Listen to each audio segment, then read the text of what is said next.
واو سيدي ركنا الله كان سيدة أبي أيدا عادل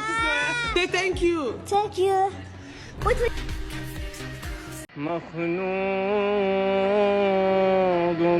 maanta zaid loo faraxsan yahay maanta waxa waaye maalintii asiin dhashtay weliba saacad kadib hadda videoga aad duubayo maanta hal sac yani in waqtiga uu dhashtay hal sac bisa ka dhiman أنا أقول أبي أقول أنا أقول من تاوكل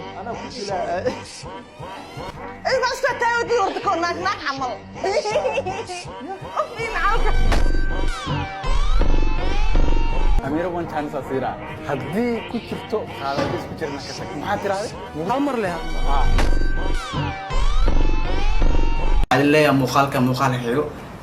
أنا وعافمات قبنا إلهي مرة واتنا كلنا سي جايز دمانتين خير أدرجة haatan xagoo soo dhaadhac subscribe-teeda cas dhac ku sii sidaas ayaa deetana inaga mid ahaanaysaa imika